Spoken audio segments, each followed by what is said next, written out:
शुरुआत क्या तो रब करीम जे नाले सां। बोल तमाम पुराना जोहर बिरावी साहब मौलाना अब्दुल कयूम जोहर बिरोही बोला त तू लहजे में एक झूठे के तूफान करें त करे तो सघे। हिकड़े झूठे अल्लाह मिठा एक कतरे के इंसान करें त करे तो सघे। तू लहजे में एक झूठे के तू लहजे में एक झूठे के तूफान करें त करे तो सगे।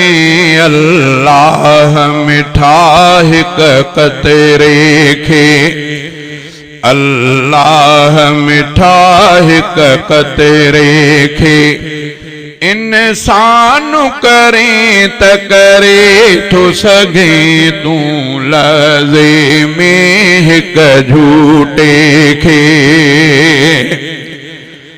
जिते रईस वडेरा जाम होया सरदार कुरेशी सदजन प्या।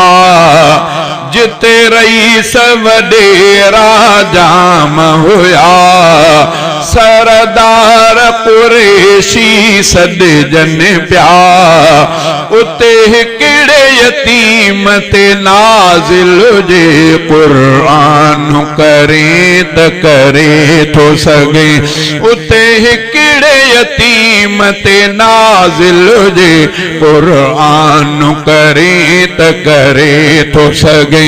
अल्लाह मिठा हिक कतरे के इंसान करे त करे तो सगे। तू लहजे में एक झूठे के ही औखा पंध पहाड़ ने जा ही भारी मंजिल मौत भरी।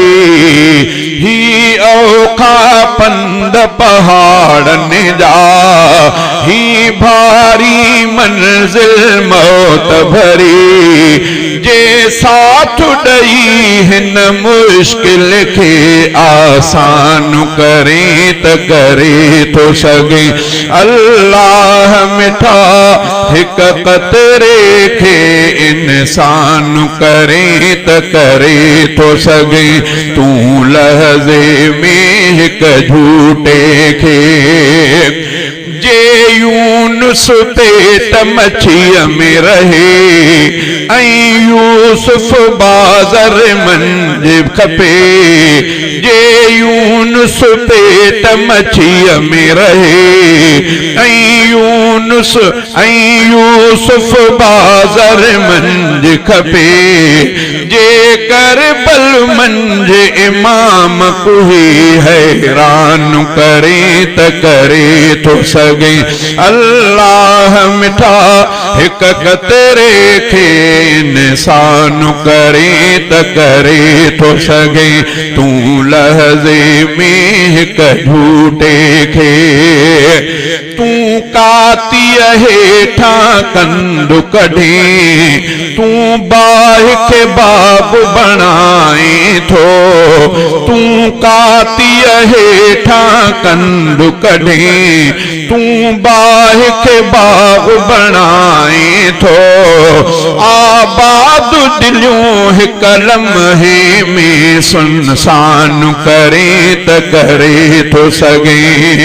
अल्लाह मिठा हिक कतरे के इंसान करे त करे तो सगे।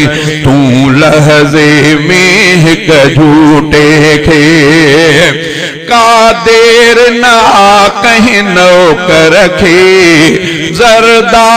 जरदान डई सुल्तान करे का देर ना कहीं नौकर खे जरदान डई सुल्तान करे सुल्तान जी सुल्तानिय खे फुरे दरबान करे त करे तो सगे सुल्तान जी सुल्तानिय खे फुरे दरबान करे त करे तो सगे अल्लाह मिठा हिक कतरे खे इंसान करे त करे तो सगे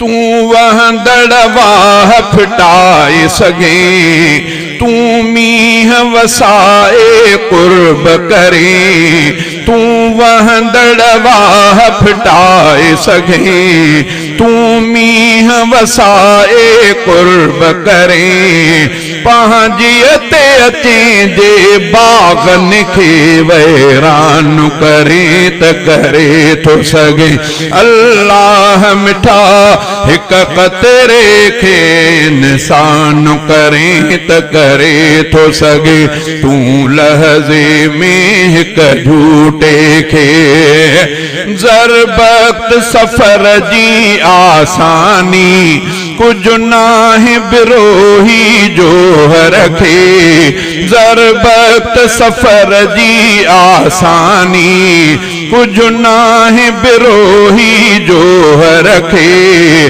पर पो भी घुराए पाक हरम एहसान करे त करे थो सघे पर पो भी घुराए पाक हरम एहसान करे त करे थो सगे अल्लाह मिठा हिक कतरे खे इंसान करे त करे थो सगे तूं लहज़े में हिक झूठे खे तूफान करे त करे थो सगे अल्लाह मिठा हिक कतरे खे इंसान करे त करे थो सगे तूं लहज़े में हिक झूठे खे